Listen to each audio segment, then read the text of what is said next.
bring something unique to the table, and it's through a collective effort that we'll achieve great things this year.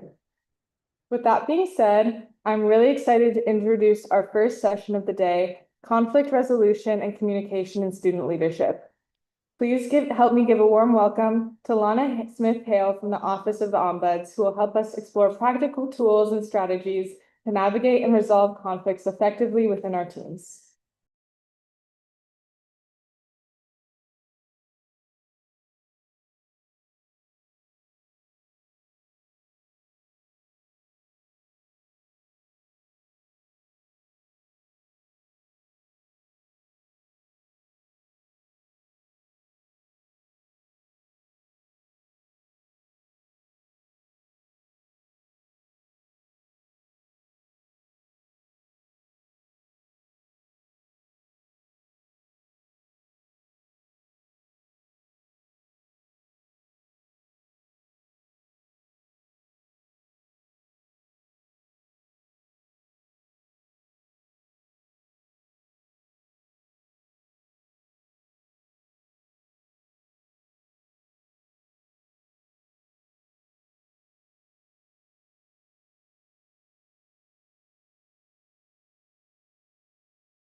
Oh.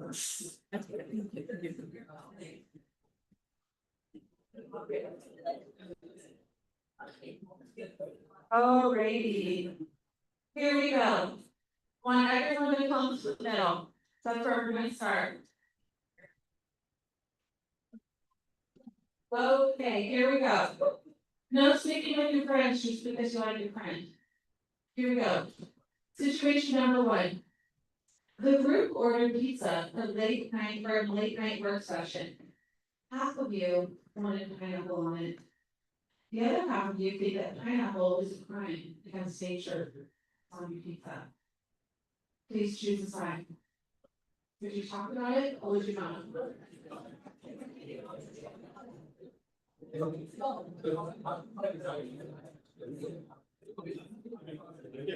Everyone went like pushing it and chairs to see if we made it along. He's like right before the thank you.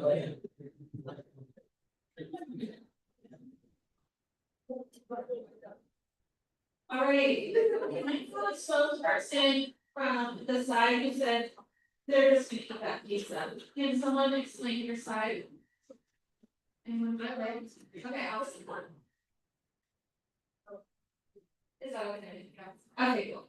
I just think that pizza is not very visual. Like, if you're not really sure, just eat it, or if you're not, well, but it's not cheap.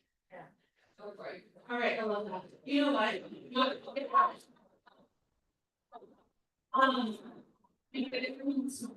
So, all right.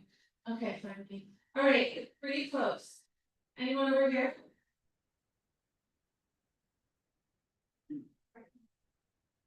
Because if you just talk about it, you can probably find something that everyone likes and then everyone gets to eat.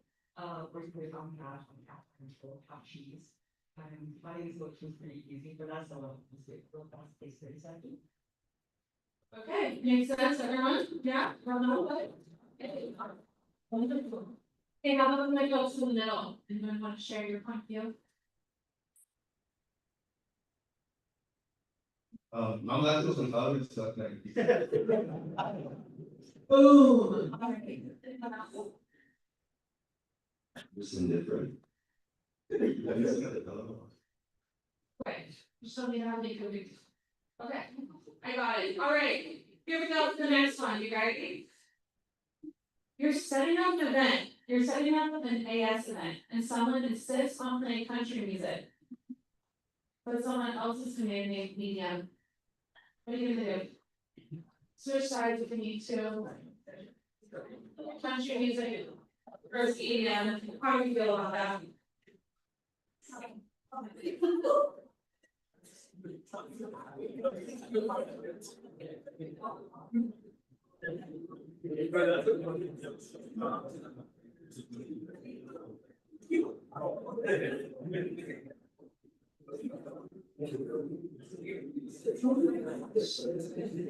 Alright. Does anyone? I'm just gonna process what I noticed, which is that we have a lot of people that have strong opinions about the music that they want or don't want. That's how I'm interpreting this. Let's start with the folks in the middle. Yeah, I'm just gonna go with my personally not either. That makes sense, right? You can in the middle, any more information. Okay, how about for you? Anyone else here? I'm a fan of both, so I don't really post that in my house. I love that, that's a good way to think about it. Anyone else wanna add anything? How does it feel to be in a group that doesn't have a lot of people on your side? It's a fair question, right? Does it feel like a little bit hard to be? Does it feel maybe a little bit more nerve wracking to even speaking to the mic, so like, ooh. For this side. I don't think it necessarily makes it more difficult to stand by your opinion. I feel like in the context of the situation, genre, music, doesn't mean anything. Wait, let's show some respect, thank you. I don't have a strong opinion because I don't think the genre of music is really like relevant to the success of the conference. Okay. Good for you, it's okay that there's not a lot of girls in this side of the room, it's more like that's how you feel about the situation, okay? Thank you. Alright. I want 2 hands over here, who's willing to share? I haven't heard from you. Okay. Are you want to say? Okay, I just think that it's a good thing to address, well, you can play those, so. You can play those, and address the issue. Play one. Can you imagine that playlist? I love it, who else?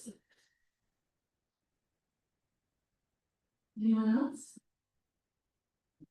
I think that both of those are bad options for ASMR, so I probably just found playing different playlists. Can I put my playlist up? Alright. So I know we're starting with 2 lighter topics. But you'll notice that even with lighthearted conflicts that we're talking about, people feel strongly and they're also reacting differently, right? It's just pizza, it's just music, but we still have opinions on it, right? Across the way. So we're gonna step it up a notch, we'll give you a different story.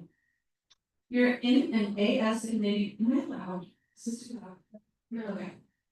You're in an AS committee meeting with 3 others, and someone keeps checking their phone while you're presenting an update. So, if you're on this side of the room, you're not gonna address it. If you're on this side of the room, you are going to address it. And the folks in the middle need more information, okay? So please move your spots. No.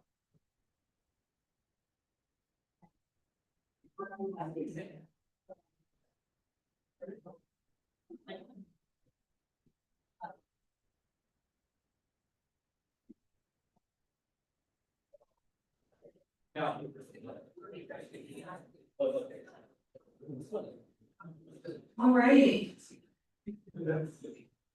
Look at this shift. This is interesting. Alright, who wants to share first?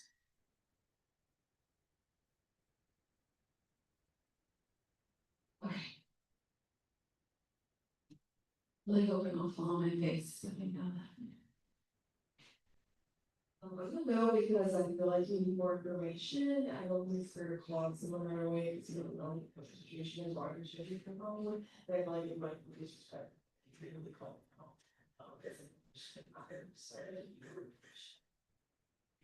could I ask you how you would go about getting more information, what that would look like, or how you would do that? I feel like it really should be, it also depends on how many times it should be your phone, if it's like, really throughout the meeting, then I feel like I would be on the side, but it's like once or twice, I feel like it's, oh, because we passed it, so. Okay, thank you. That's a really great response. All right, how about on this side? I'm easily distracted, but also I think it's important to be like, are you okay? Because I've not personally checking my phone because not only do I have like my phone conversation with someone back, I don't need to. But like, that was when you feel so much to be like, hey, can I just like have it? So like, I have some secret. You know what, is your name Maya? I love how you're calling someone out and like, hey, are you okay? Versus being like, hey, knock it off. That's interesting, and my brain went to, hey, knock it off. And yours was very compassionate. I love that. Thank you for sharing. I was gonna say something pretty similar, but just that I wouldn't do it in a accusatory way, like I would just ask like ladies that are checking, or people love to decide that's the question instead of like accuse information or response. It's like, but if it's just dropping it, it's like, Fair enough. All right, let me go to this thing.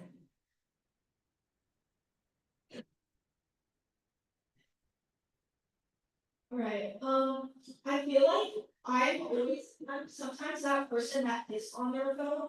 And I feel like everyone has a different situation, everyone maybe has something urgent that they need to address to. Even if it's something not urgent, I would never call someone out because that's their private matters. And it could be something that's important to them. And if they do actually generally maybe want to do it intentional to disrespect me, then at that point, I don't really care, because if they want to disrespect me, they can do that, at least I'm still gonna probably talk about what I'm gonna say. I probably also won't talk to them in private because, they'll maybe feel threatened or something like that, even if I'm really respectful. I don't know, everyone has their own personal issues to be on their phone or something, we're all adults here, so if you made a decision to be on the phone, then okay, even if I'm not talking, so maybe. Thank you for sharing that. All right, here's the next scenario. You and another committee member are both planning events on the same date, and there's an overlap in audience and resources. What you gonna do? You gonna talk it out? Leave it alone? Be quiet?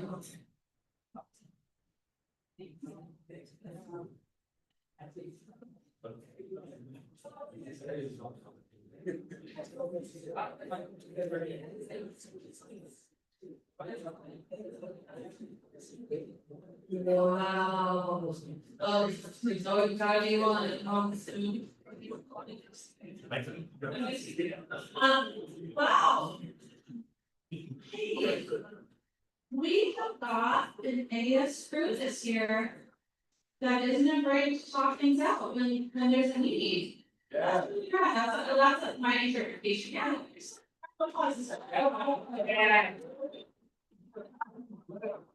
Well, sharing how you're in the middle. Sure, I might have misinterpreted the logic, I'd be really curious to hear everyone else's, but I feel like if someone, let's say Southern Old has been playing just incredible event. Since August, then I come in and it's for October 12th or something, and in late September, early October, I start planning.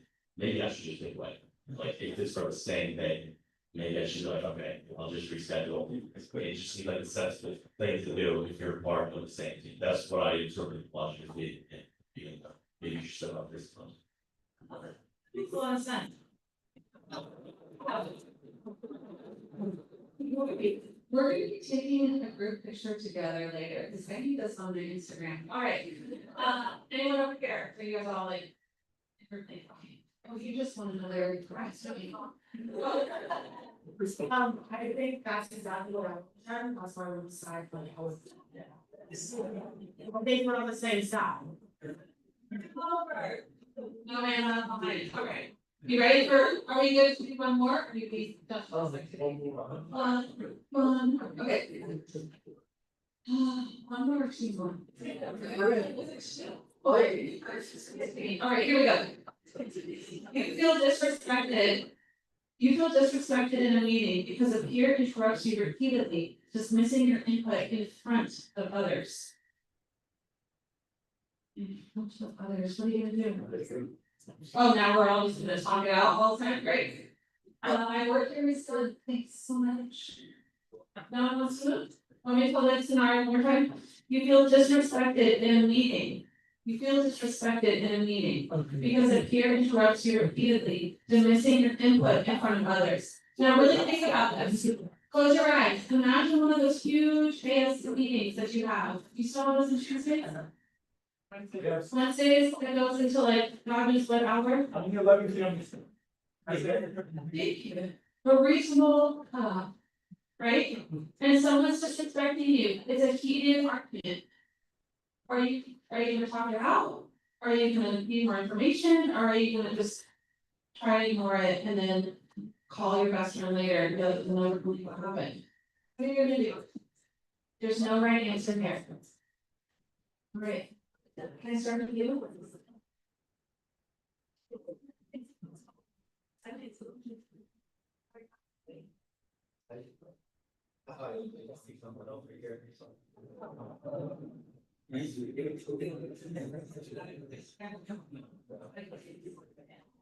But I mean, I can imagine someone providing some pretty valuable input.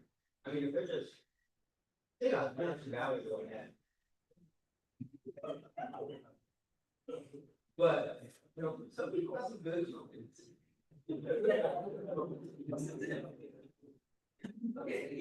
They got something there always. Okay, so you're kind of taking the stance of, I'm just gonna hear them out. And just let them do their thing and not address it in the moment, it's gonna let it ride its course, okay? Got it? What happened? I think this more goes to emotion because I feel disrespected. I'm probably just gonna stay quiet. That's just my personal thing. So if it was something I'll probably the day after or after the meeting, once I calm down. So they're like, oh, here's some coffee, here's some snacks. So your perspective was the feeling word, I said disrespected, and you're like, you know what? I'm gonna need a minute to process that feeling and kind of think about it before I respond. Is it good to do that? Okay. Alright, thank you for sharing. And folks in the middle, who haven't heard from that would like to share? Oh. I wanna hear from you too, but anyone else who hasn't shared it? So I feel like I've been in this situation before and I was a bit conflicted because one, I did feel disrespected and I wanted to speak up, but then at the same time, I knew that it would cut off the meeting and we wouldn't be making progress. So for me, I kind of like put it to the side and then kind of, you know, if I later on, if I do feel like I really needed to speak up, I would speak up to the person. If not, if I could kind of process my emotions myself and I didn't want to like bring back that feeling of disrespect, maybe I would just like keep it to myself. Hey, that makes sense to me too, right? Like you thought about the bigger picture and you were like, you know what, this might be real things, so let me, and you were drawing up on a previous experience that made you think of. Thank you for sharing. Did you still want to share or? So okay, wonderful. All right, my crew on this side. Okay. So. I feel like. Okay, so like an object in motion stays in motion. If you let somebody disrespect you, they're gonna keep disrespecting you, right?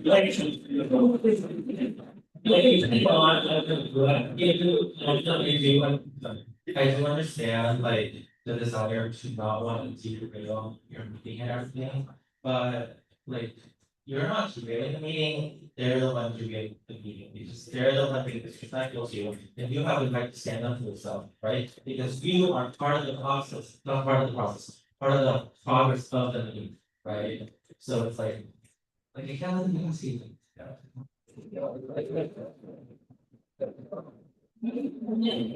I also noticed that as you were giving your response, you, in my opinion, and if you felt disrespected, please tell me, but I felt like you were responding, and hearing the other concerns and also kind of sharing your viewpoint that countered that.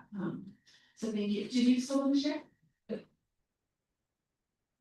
I was gonna say something along those lines, I definitely, first of all, would understand why we get to the point where it'd be heated, I would probably just take that and then separately after the meeting. Address it one-on-one as to why they thought it was appropriate to even like raise their voice in a professional setting, because then we are religious here.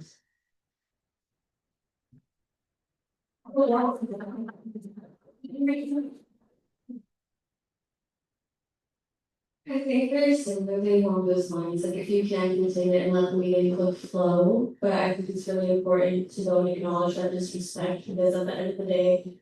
If that's also a standard that you like accept and hold, it's just gonna continue, but it also, I think, builds resentment towards. Even towards situations where like, maybe someone was also just acting in the heat of the moment, they didn't mean to disrespect you the way that they did. But acknowledging it and just having a civil conversation about it, I think is always the best way to go about, so it doesn't go unresolved. Thank you for sharing. Any responses from the folks on this side?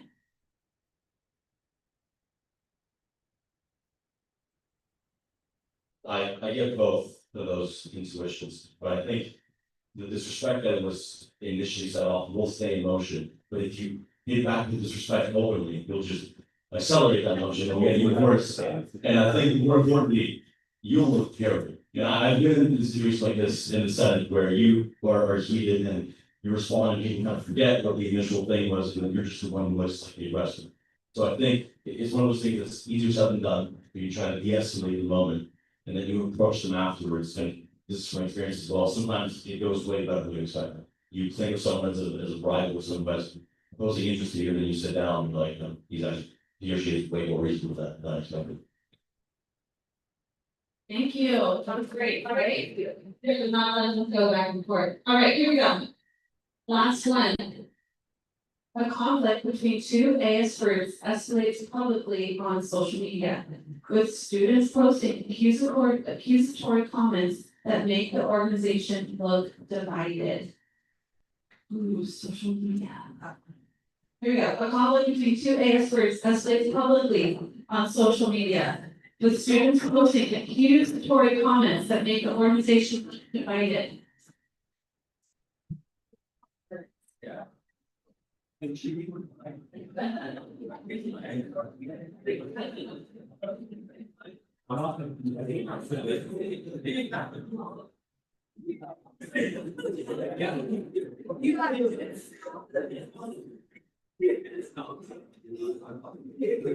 Which side wants to share? Which side wants to share first? I feel like sometimes you have to pick and choose your battles. And on that side of this, you know, you can see that happening, even though it's the association I'm part of that I love, that I want to make better. I think there's some things that are best left for other people's victims. That makes a lot of sense to me, thank you. Anybody else? Oh, we can get to that. Anybody else in the middle, want to say your perspective, or right in the middle? Wait, in case anyone hasn't shared yet, I want to hear your voice, but just share me. Okay. I would say that there's sometimes like you don't want to initially consider it, so unless like I'm asked to talk about it, I'm not gonna go be like, these are my opinions, especially if I'm not part of the topic, that organization. In addition, like I have to know what was, it's an actual scandal, like it's if this is something important, of course it's dangerous, but if it's like, oh, look, we know what the artist of this year's, like, okay, as in this gonna have some time, like, did talk about over it, we'll all get over it, we'll do okay. But yeah, I think some things are less likely to that, as you mentioned, we address it, then like, we're just talking about more, it's gonna like, be fun. Yeah. Right. Well, let's try next.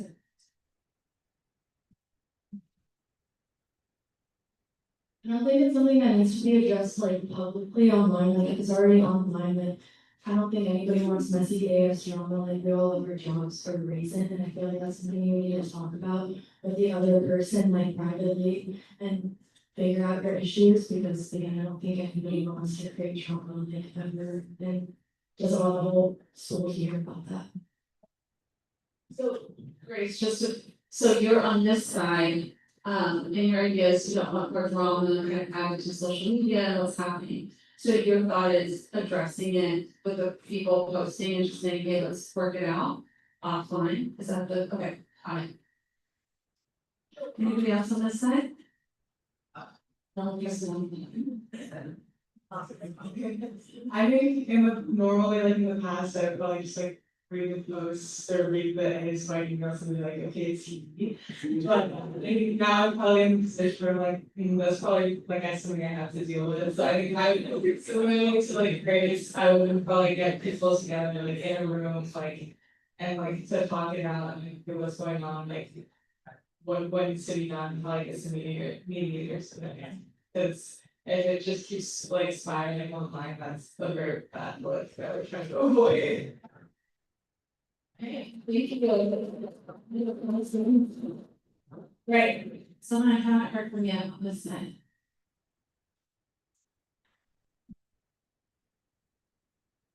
Just saying that when you're in a position, there is, certain responsibilities and I think it's so. Dignity. So some people just don't know you.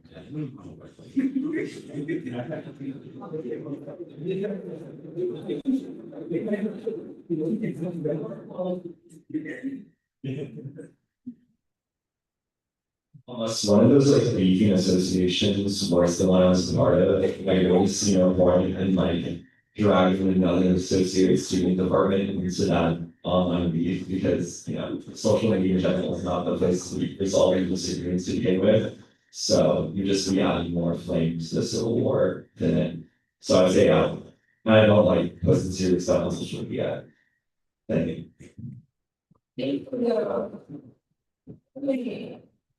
So find our seats. And let's debrief this.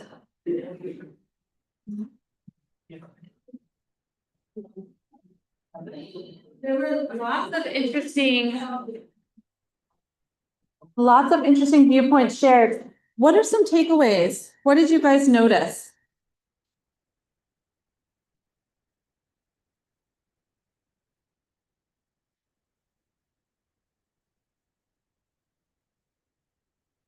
Can I tell you one thing I noticed? One thing. We need a minute. Should we debrief with our groups? Okay, everyone debrief in your table for 1 minute. And then I'll pull you back. So have 1 minute to talk about what you think the highlights were of that.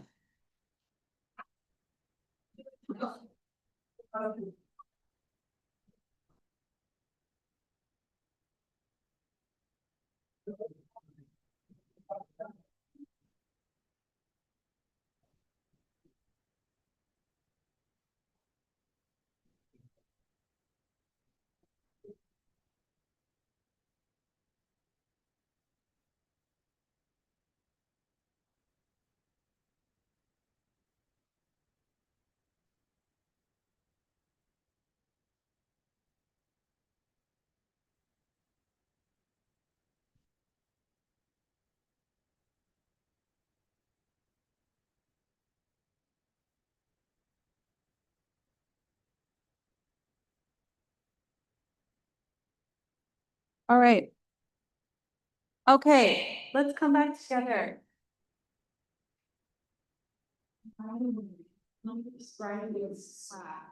This is the bit of the conversation book. But what I also have is some Swedish fish, and I will explain why I have a Swedish fish, and then also some chopstick. So if that doesn't excite you, I'm at a loss. Okay, so what were some takeaways?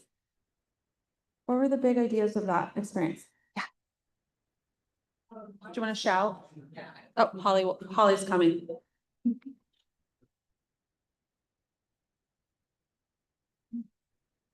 I would.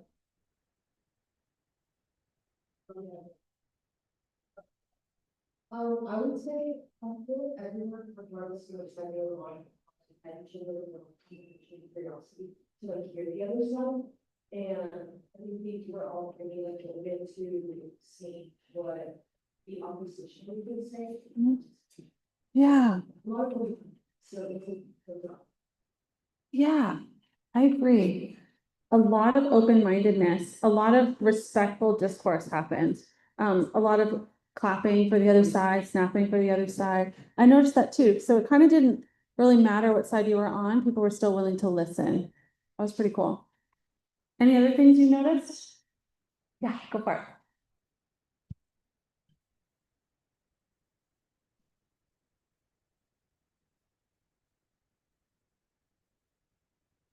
We're pretty much all of us scenarios, but it kind of depending on the context of the situation. Since there were different variations that people interpreted the Yes. scenario with, and they both make sense. For example, that's just like when we were standing in the center, he thought about it completely different. When he was out here alone, he thought about it completely different than us. That's when I was standing over there, and I'm like, oh, thanks, slow down. Yes. Yes, I love that point, that when you actually heard the other person's side, you're like, oh, that makes sense why they're in the middle. That's actually why we're standing over here. I can see why you thought standing in the middle or standing on that side made sense too, right? There were elements of what, in my mind, everyone said that made sense to me, like someone who jumped over here and said, it was, you was like, I don't like social media, I don't think that's the forum to kind of discuss big important things. And I saw some people over here being like, yeah, listen, hey, that's why I want to talk about it. And that's why I really was like, well, that's why I just didn't let it alone. I don't, I want to feel with fire. So the conclusions maybe was slightly different, but the kind of the base of that was important. All right. Anybody else? Adrian, for the Swedish fish or I realized for me, was for me, if I had some questions, I would go to the representatives my ideal answer. And then I would think about it, and I'm also like a very nervous person, so I had to think about how I would rate that versus the answer that I would want for like my aspirations or my morals. Yeah. Maybe those two don't line. Yeah. I have that same thing. I'm like, how I wish I was, versus like the reality of what it would be. So I appreciate you kind of thinking through that, and hearing other people's viewpoints.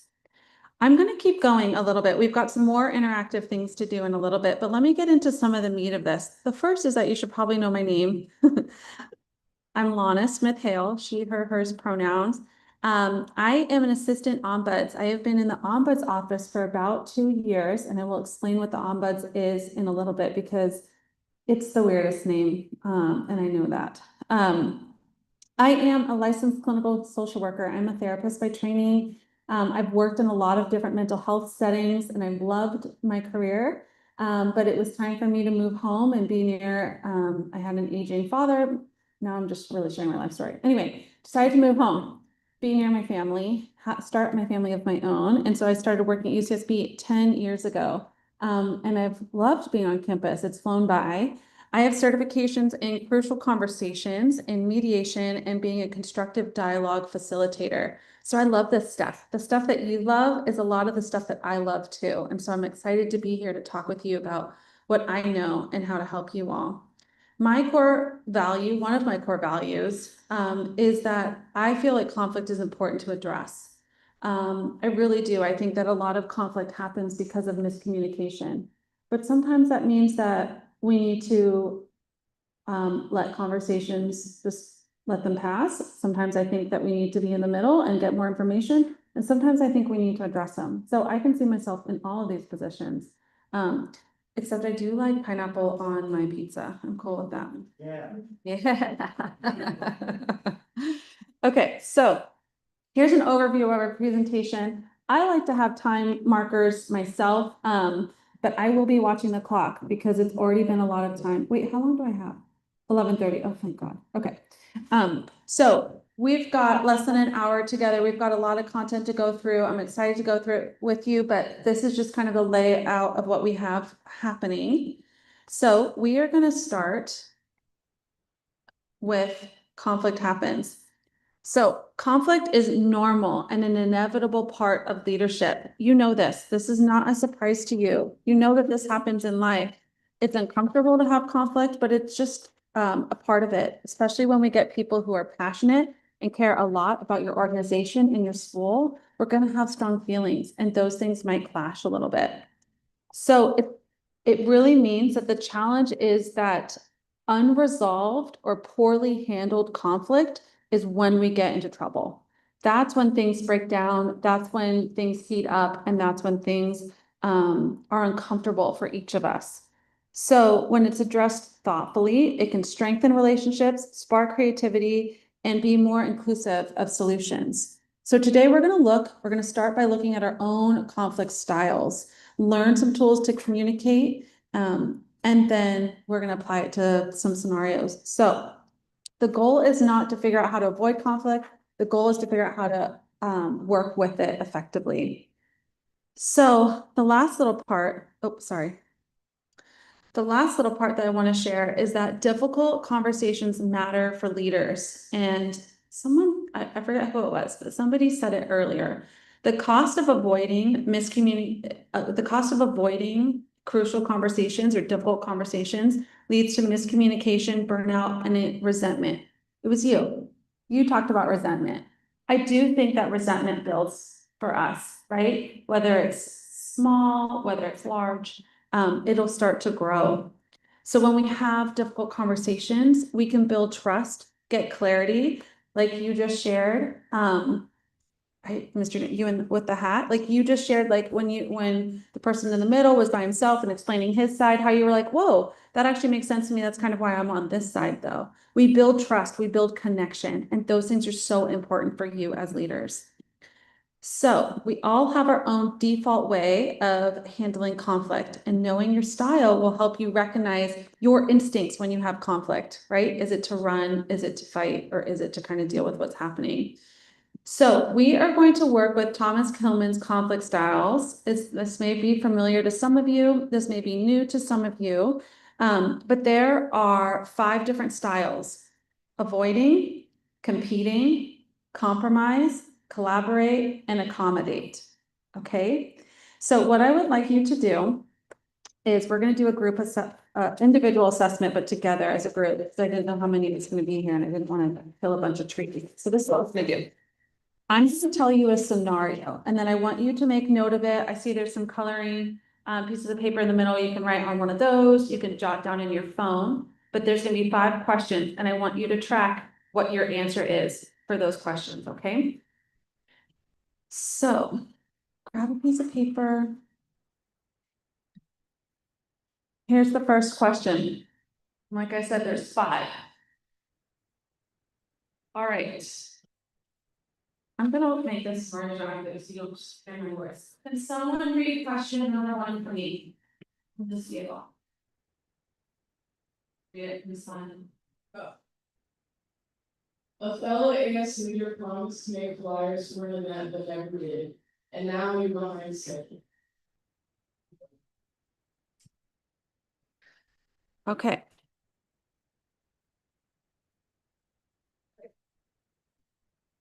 Thank you so much. All right, so please write down, are you A, B, C, D, or E?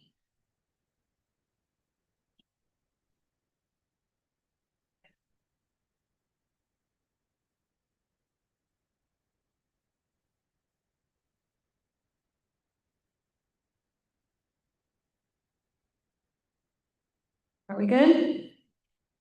All right, give me a thumbs up if we're good. Okay, rad. Here we go. Question number 2. You and another student leader both want different themes for an event. Are you going to do A, B, C, D, or E? Holly. Please. Sorry. Go. Do I go?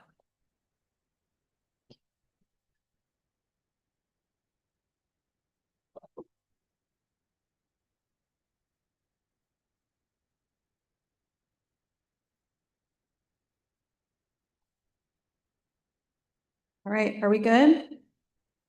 Okay, show me a thumbs up. All right, rad. Here we go. I want someone to read question number 3. Holly's in the back. She's gonna help us out. Who can read question 3 for me? Someone in the back table by Holly. Volunteers.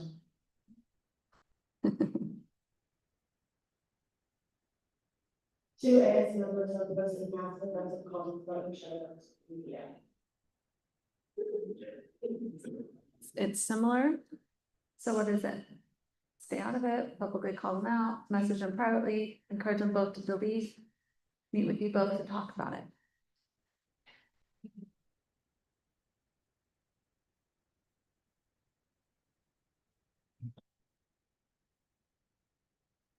Are we good?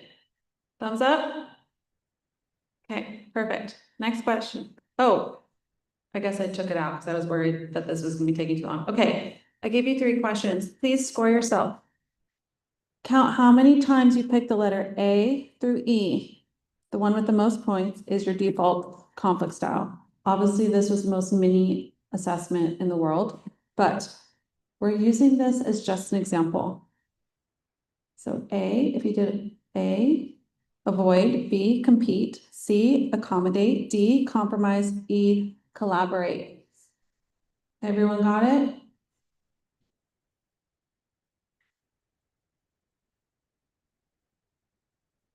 Okay, so what do you think the research says about which one is the best one for the student leader?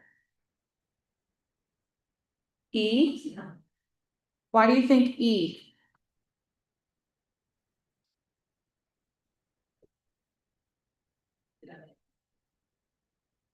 Why does someone think E if you think that's the best one? Go for it. Thanks, Holly.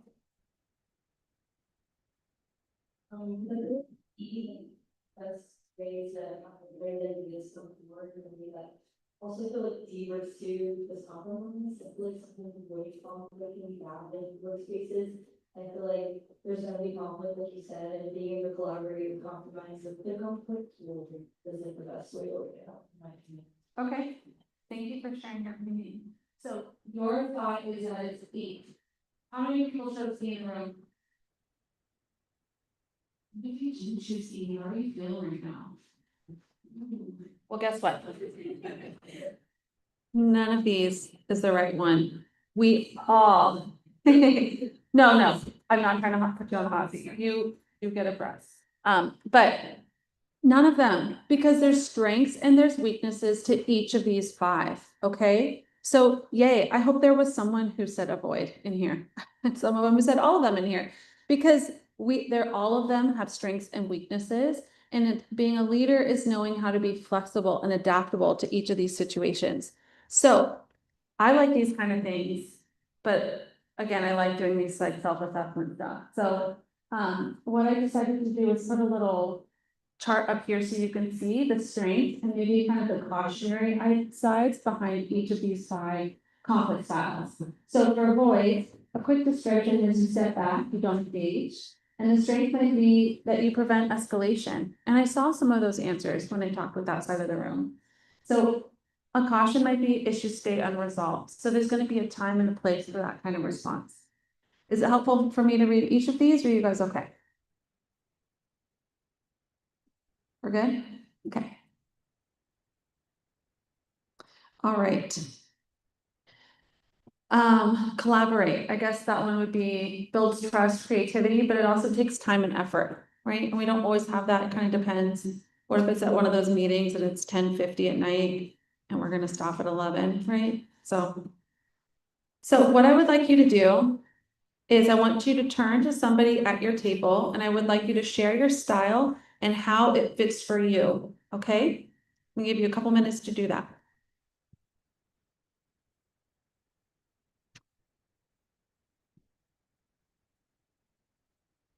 I'm obsessed with them.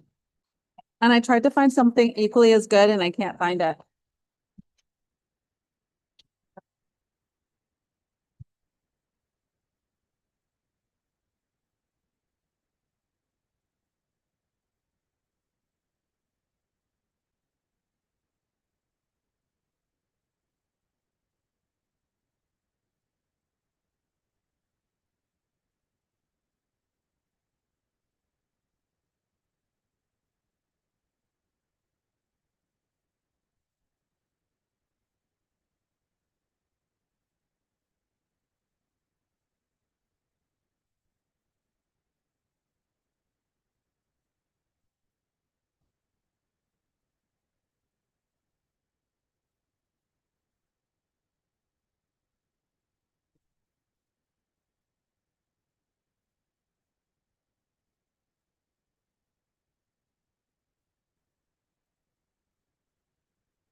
Polly. Polly, might have you buzz around if you don't mind.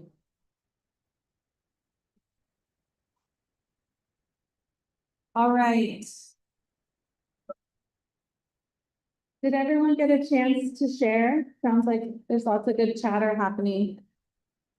We'd love to hear from you now. Does anybody want to share with the group what you've learned or what you're taking away from your conflict style? Polly's gonna come.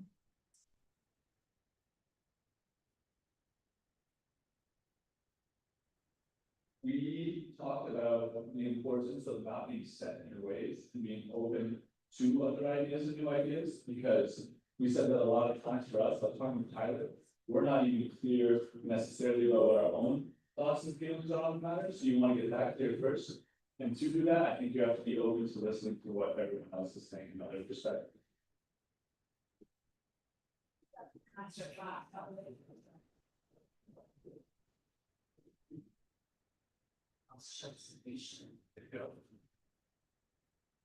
It says, I love it, check the nations.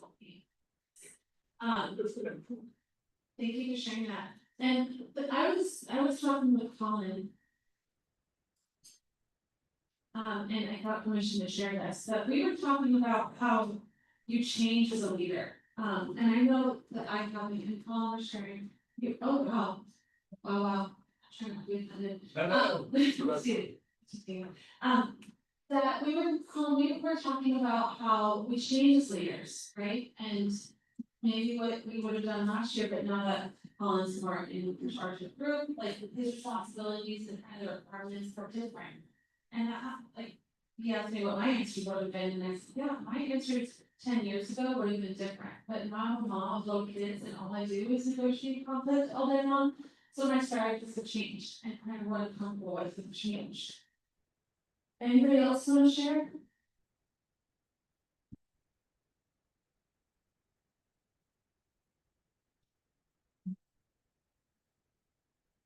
Okay. Okay, so we're gonna move on to the next part of this. We have done step number 1. So now we're gonna talk about group conflict. And there are a couple of things that I want to highlight for you that research has shown. And the first is that there are, I think I have 4 or 5 different things here that talk about the conflict that happens in group dynamics. And maybe this will resonate with some of you.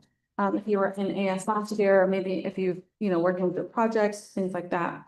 But the first is social lofting, and that's when individuals exert less effort in a group than they would alone. And this is relevant, obviously, to student groups where accountability may be diffuse. Then there's also groupthink. The desire for harmony and conformity can lead to poor decision-making or suppressed dissent. And that can happen when there's pressure for time. That can happen when there's people who are buddies and they don't want to disagree with each other, even though maybe silently that they do. So we want to make sure to encourage critical thinking and diverse opinions. The third is that there is unequal participation. There's imbalance in participation because some students may dominate while others withdraw because of our natural personality tendencies. This can create an imbalance tied, like I said, to personality, to confidence, or identity-based dynamics like gender, race. And then the last is that there is conflict avoidance. Many college students are conflict averse just because of that's kind of your developmental progress, that's where you are, leading to unresolved tension or passive aggressive behavior. So we have to work through this through conflict resolution. And that's why I'm here. And then the last one is lack of psychological safety. Students are more likely to contribute in a group if they feel safe taking interpersonal risks. So anyway, first, let me check in. Anybody experience these things in a group? I certainly have. Yeah. And I'm not going to ask you which one, but has anybody experienced this in AS? Yeah, happens. So here are some ideas to improve group dynamics. When we have clear roles and goals, when we have defined expectation, we can reduce conflict and confusion. We work in our office, and I'm gonna describe our office a little bit later on, but our office does some conflict resolution mediation. And we worked with a team of faculty who had been together, dealing with a conflict. Guess how long that conflict had gone on for? 4 years. 4 years, there was a conflict within a group. So long, I know. Guess what the conflict was truly what it ultimately boiled down to? Unclear expectations on who was truly in charge or not. Seems like that's kind of a straightforward thing, right? We know our job descriptions, but that's not how it was in this team. And that's how it kind of happens when you're working with peers and with colleagues. Sometimes we think we know how we're supposed to act or behave or what our roles are, what our responsibilities are. And that lack of clarity can really be kind of at the root of conflict. So the strategy is to have the group co-create a contract or an agreement early on. We see this as being really helpful, having an agenda or making sure everybody's clear on expectations. Another idea to improve inclusive leadership is having active listening, equity in airtime and validation. I already saw like profound validation happening in the first icebreaker activity. That was really remarkable to see. Remember, I was like, we need a picture. Anyway, I saw a lot of validation happening, and that I think was really crucial to helping people feel like, okay, you know what, even if it's different, or even if what I'm saying might not land well, I still have the space to do it. And that requires you leading your teams and your groups in that way. The third idea is structured check-ins. Regular team check-ins help to monitor group health. So you might want to use quick surveys or reflections. You can do a team health check that addresses trust, communication, fairness.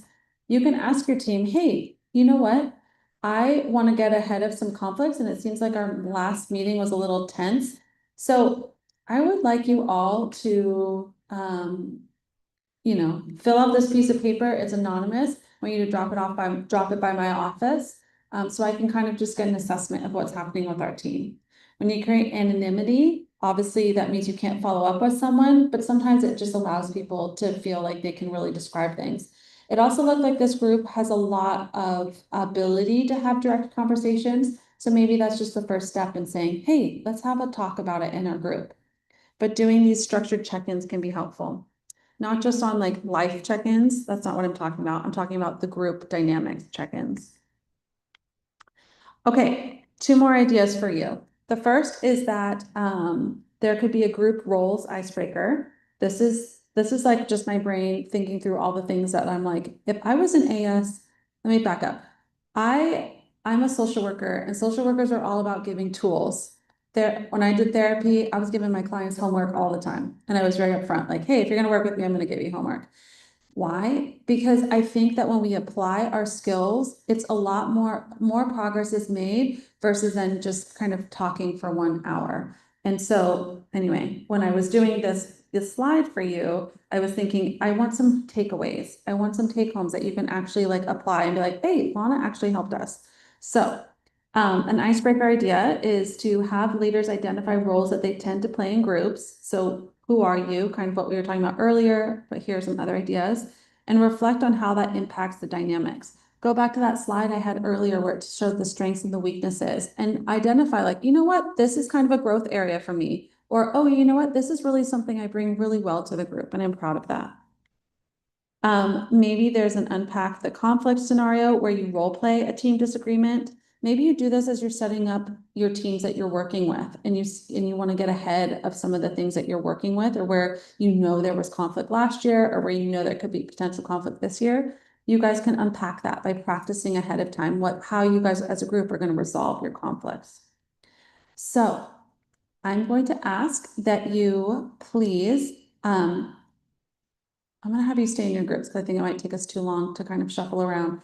But I would like you to try to talk with someone different at your table if you didn't get an opportunity to talk with everybody. And I'd like you to share the ideas behind what we just talked about, which was more of the group dynamic conflicts. And an idea that's sticking with you or something where you're like, you know what, this is something we can address as a group that I'm part of right now, okay? So we give you a couple minutes to do that and then we'll come back together. Any questions? Were those instructions clear? Everyone know what we're doing right now?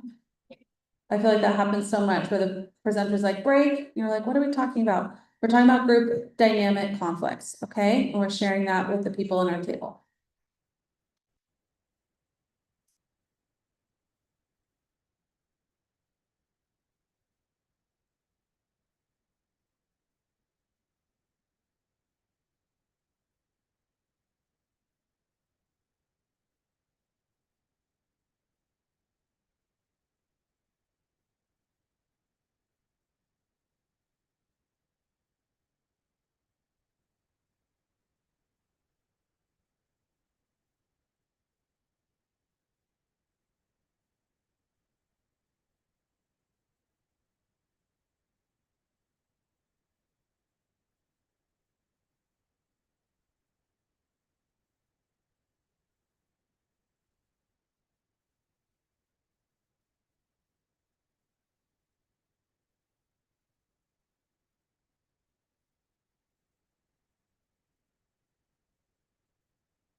We only have about 20 minutes together and have big aspirations for at least 20 minutes over, yes. So can I get maybe someone over here in this, or on the side of the room that wants to share? What things we're talking about your legal?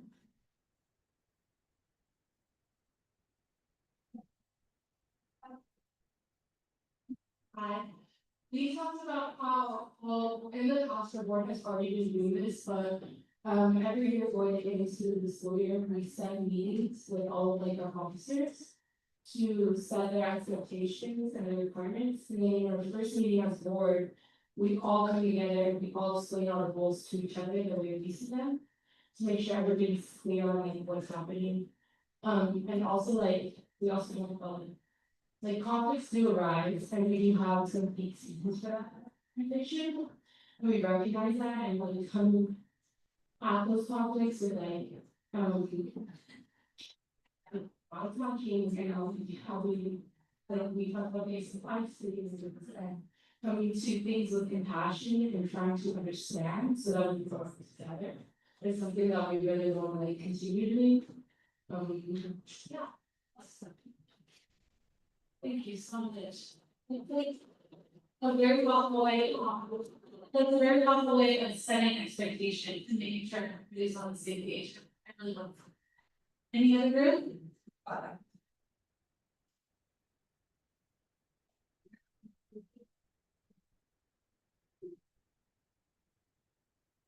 Something that I wanted to talk about here was potentially replace support. There was a number of years ago, they asked the beginning of the year, they want to try to take the job, how the problem, so they offer them embedded in percent. If you want to be lower, if you'd rather do, in person, privately, if you'd rather be an email. And they communicate that with everyone across the departments, so, similar to like the lawyers just came from, situation we talked about earlier, no one's been in a position that doesn't everyone have their leadership style. And I just really like that, whenever I'm in a position of leadership, I should ask you things, so. I don't know, have an idea. We give a workshop sometimes on, helping people do an about me when they're working and they'll share like what they like, what they don't like. I love that. It's just a quick, what's the best way? Any other want to share something? Have you thought?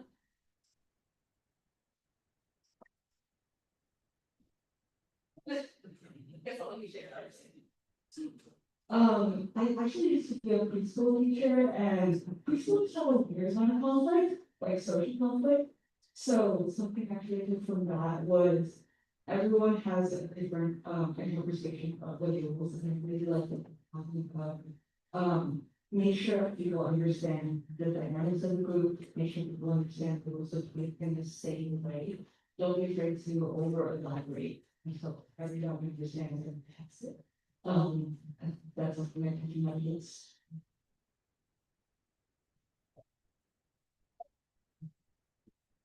Well, the nap time means this. Love that. Okay, we are making great progress, everybody. Let's check in where we're at. Okay, so now we're gonna learn some communication tools. Look how ambitious I was, giving us 20 minutes for that. That's not gonna happen. That's okay. We're gonna keep going. So how to talk, so others will listen. Let's just say so, not to. So here are some things, you already know a lot of these skills.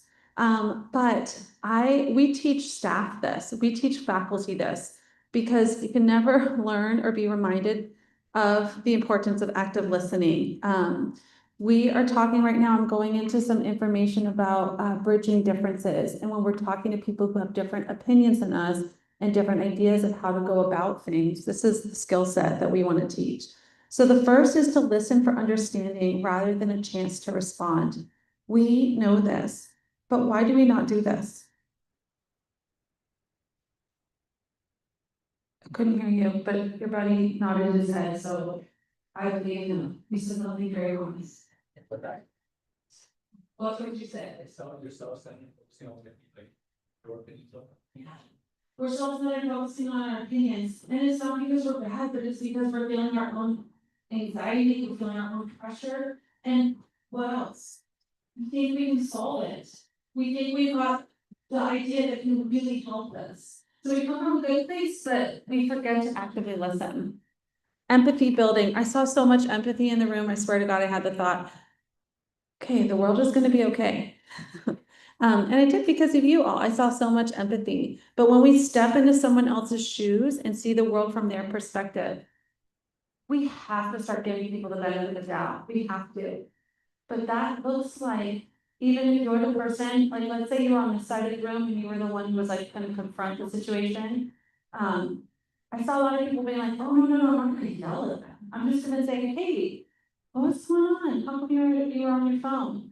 Or it's gonna be like, hey, I want to address this because I'm concerned about this behavior. It's not coming at it. But also, if you're more of an avoider, or maybe in some situations you thought, you know what, I just need to let this go, it's not that big a deal, it's just pizza, it's just music, it's just an event date, like it's fine. If someone comes to talk to you and address it, you can also have compassion for their side, right? We don't always have to be the ones that's like, oh wait, they should have compassion for us. No, we do have compassion for them because maybe they grow up with a family dynamic, or they have a personality, they have like a style where they just want to address things and talk it out. And that's okay too. Compassion goes both ways. The next thing is common ground identification. A lot of times we'll focus on the issue and not like the person who's saying it. So we really need to remember that there might be an overlap. And when we do mediation, when I do mediation, that's what we're looking for. We're looking for the common ground, okay? Then the last is perspective taking, trying to adopt perspectives of those with opposing views to critically examine your own biases and expand your thinking. So let me see. These are my final 3 thoughts, and then I've got a little quick clip to show you. How to talk so others will listen. You need to prepare yourself by knowing what you want to say and why it's important. A lot of us are external processors. I am one. I need to kind of talk to think. Drives my engineering husband a little crazy sometimes, but that's where I am in our partnership works because I know he doesn't work that way. So approaching the conversation with good intentions and empathy can ease tensions. And remember, constructive dialogue is not about confrontation. It's just trying to hear the other person's side. Oh my God, I swear I had a lot of opinions to say. Okay, so here is a quick clip. Has anybody seen this TED Talk? Have you all seen it? Raise your hand if you've seen it. Okay. You just happened to like really stand out and I was like, oh my gosh, everyone's seen this. I'm gonna show you this quick clip. It's about 3 minutes. She says it very well. Great keys to a conversation. So let's hope it works. Now, I make my living talking to people. Nobel Prize winners. You can't hear that, can you? Oh, here's audio.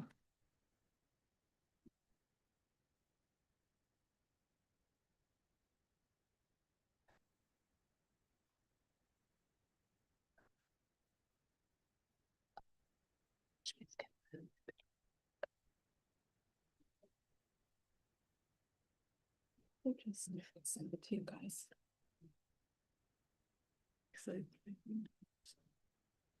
Which one is it? Necessities housing.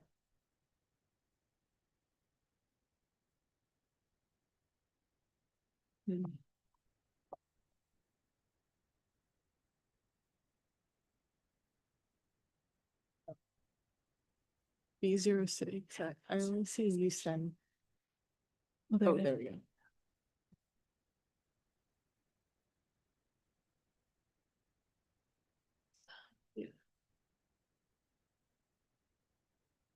Maybe it's just good. And this baby, followers, I talk to people, and I can talk to people, and go on. I talk to some people that I disagree with deeply on a personal level, but I still have a great conversation with them. So I have 10 basic rules, and I'm gonna walk you through all of them, but honestly, if you just choose one of them and master it, you're already enjoying better conversation. Number 1, don't multitask. And I don't mean just set down your cell phone or your tablet or your car keys or whatever's in your hand. I mean, be present, be in that moment. Number 2, don't pontificate. If you wanted to state your opinion without any opportunity for response, or argument, or pushback, or growth, write them off. Number 3, use open-ended questions. Start your questions with who, what, where, when, why, or how. If I ask you, were you terrified? You're going to respond to the most powerful word in that sentence, which is terrified. The answer is, yes, I was. Try asking them things like, what was that like? How did that feel? Because then they might have to stop for a moment and think about it. And you're going to get a much more interesting response. Number 4, go with the flow. That means thoughts will come into your mind and you need to let them go out of your mind. Number 5, if you don't know, say that you don't know. Err on the side of caution. Talk should not be deep. Number 6, don't equate your experience with theirs. Not science. This is never the same. All experiences are individual. And more importantly, it is not about you. Conversations are not a promotional opportunity. Number 7, try not to repeat yourself. It's condescending and it's really boring. And we tend to do it a lot. Number 8, stay out of the weeds. Frankly, people don't care about the years, the names, the dates, all of the details that you're struggling to come up with in your mind. They don't care. It's kind of a- Number 9, this is not the last one, but it is the most important. Listen. Buddha said, and I'm paraphrasing, if your mouth is open, you're not learning. It takes effort and energy to actually pay attention to someone. But if you can't do that, you're not in a conversation. You're just two people shouting out barely related sentences in the same place. One more rule, number 10, and it's this one, be brief. All of this boils down to the same basic concept, and it is this one. Be interested in other people. I keep my mouth shut as often as I possibly can. I keep my mind open, and I'm always prepared to be amazed, and I'm never disappointed. You do the same thing. Go out, talk to people, listen to people, and most importantly, be prepared to be amazed. Now, I make my living Oh, gosh. talking to people. No, Which one of the 10 stood out to you?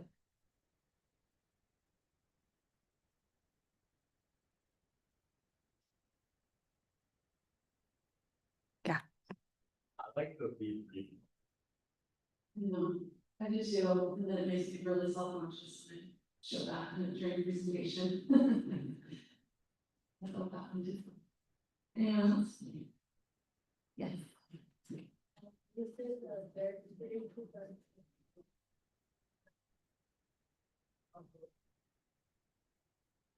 Can you say that just a bit louder?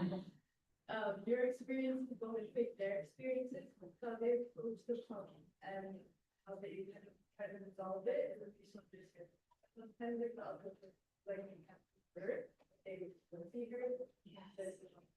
Yes, yeah, their experiences are not your experiences. And that really matters, so the perspective taking, I love that one too. Anyone else?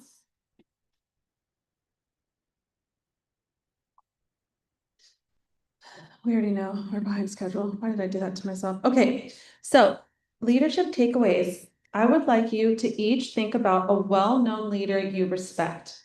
What qualities do they embody? So everyone, close your eyes. Conjure up a well-known, famous, well-known leader that we might all know. What's one quality? Think about one quality. Someone shout out the quality. Not the name, the quality. Compassion. Compassion. What else? Decisiveness. What? Decisiveness. Decisiveness. Resilient. Resilience. It's just. Ambitious. Okay, now I want you to think of a well-known leader that you dislike. Anyone knows someone? Okay, what elements do they do poorly? Bigotry. Bigotry. Vindictive. Vindictive. Lack of connection. Polarizing. Ignorant? Yeah. Okay. So the truth is that the leader you love could be the leader that the person next to you maybe despises. Someone who you see as being compassionate, decisive, who you really respect, the person sitting next to you could be thinking that same person has all those qualities you just mentioned you don't like. So what do we do with this? Does that make their qualities you like less? Does that impact the person that you like? No, it probably doesn't. You probably will buckle down and like your person even more, right? But it also means that there are more than one way to see a leader. So we need to understand that who we respect can still be somebody who empowers us, who motivates us, who we aspire to be. But we also if we all had a little bit more compassion, that might also really help us move forward when things get tough. Okay. So I'm gonna jump over some of my. Oh, I also just want to highlight a couple of these takeaways, which is that leadership means knowing when to use which conflict style. We already talked about that. But your role as a leader, you set the tone, you model respect. And then it's also knowing your growth edge. Leaders don't have to solve everything alone. You need to know your campus resources like me, the ombuds, your staff advisors, CAFs, peer mentors. Asking for support shows maturity, not weaknesses. has anyone been to Core Power Yoga? I'm obsessed. I will see you there. I'm obsessed with Sculpt. And the instructor I love seeing, he's always like wherever we're on the mat and it's, hot as you know what in there. He's like, this is practice for the real world. That's what this is. These conversations are really easy to have when we're together and we're comfortable. But it's when we're uncomfortable that's when we're really putting these qualities and this teaching and all the things that you've been taught. That's when we're really going to practice it when things are uncomfortable and when they're hot and sticky outside. Okay. So that's what we're doing. We're looking for our growth edge and how to apply these skills because it's easy to do it when we're comfortable. It's harder to do it. So I'm going to end with our closing, which is, I would like each of you to please finish this sentence. I would like you to write it down or email it to yourself. One thing I will do differently in conflict as an AS leader is what? What's something you've thought about today? Maybe it's something new, maybe it's something you're reminding yourself about. What's one thing you will do differently in conflict? So please write that down.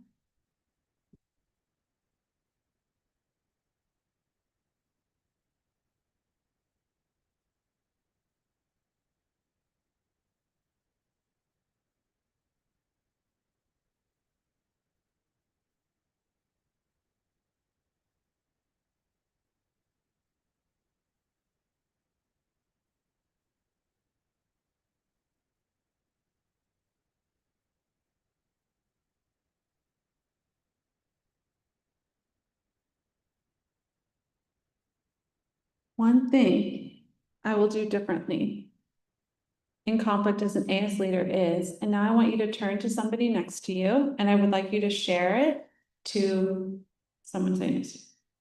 Give you 1 minute to do that.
Okay.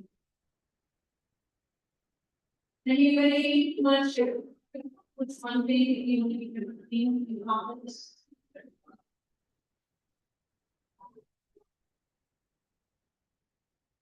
I would like to share. I wrote down to listen to understand instead of just to respond.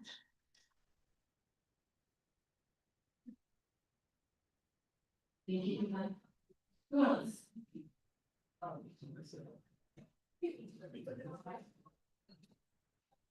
Not trying to really make a thing. One thing I would do differently in conflict as an AS leader is to focus more on collaboration. I feel like I sometimes feel like I should always do my best to do as much as I can, but sometimes I think the key to making a difference is recognizing that we need to also work with everyone, and it's a teamwork effort, not an individual effort. Not bad, yeah, let's not that one, that was awesome, thank you. Can I get one more? You don't like it? One more?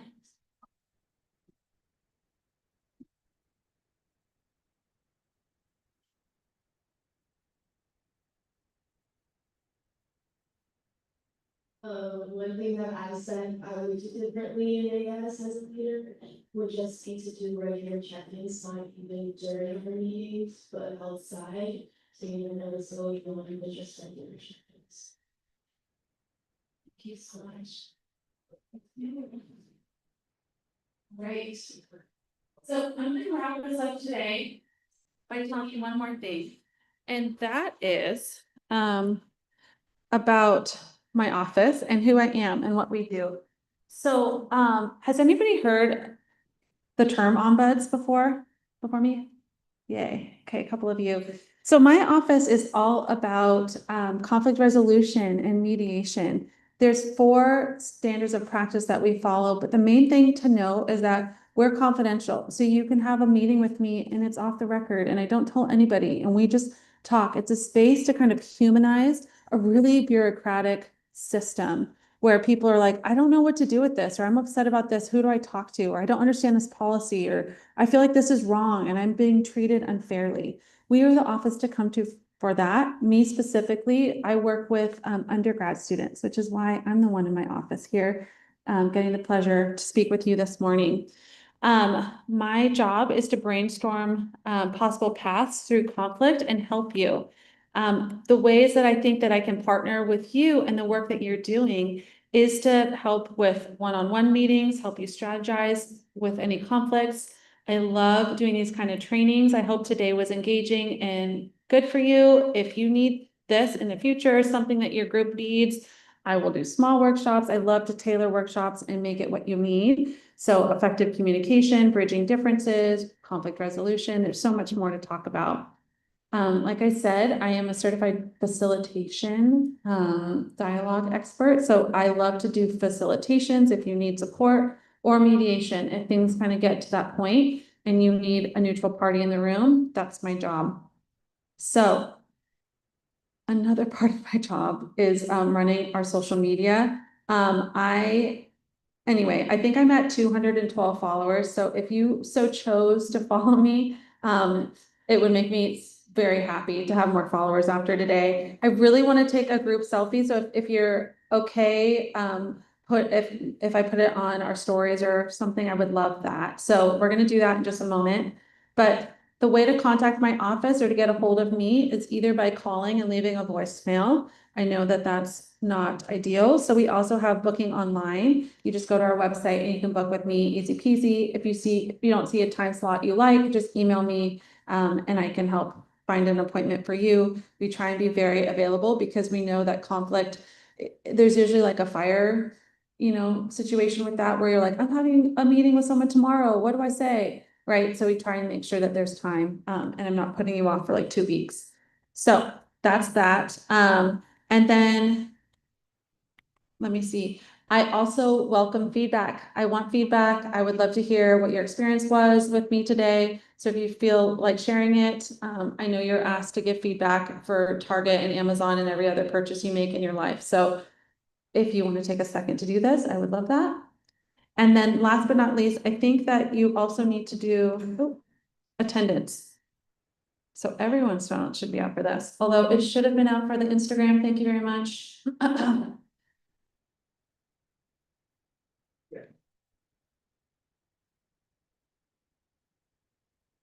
So everyone sign in. Oh no, this one came back on, so you can also do this one again. Okay, can we take a group picture? Okay, how do we want to do this?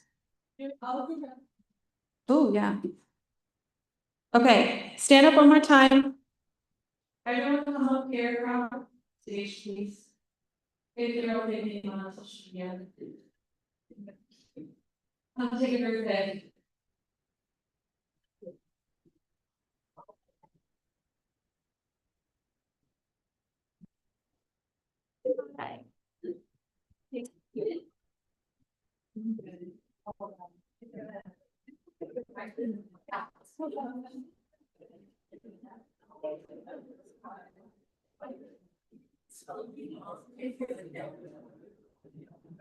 Okay, awesome. All right. Okay, can you get some people up on the stage? So you want to say, Will you take our picture? oh yeah. Or you want to be? Oh, yeah.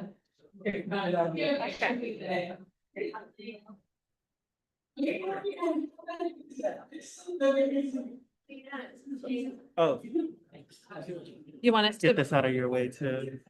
you want no slides? I can put the, Do the AS one?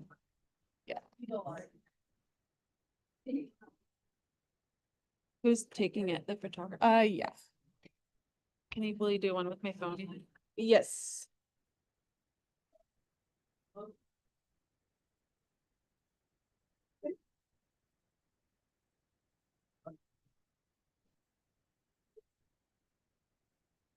Okay, before the call, we'll be back.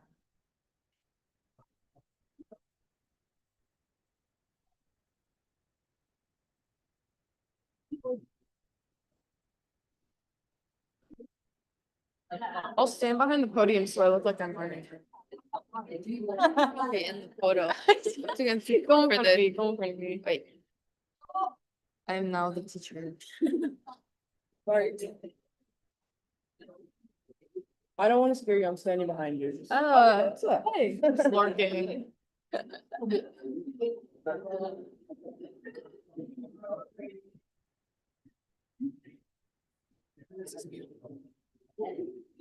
Who are you?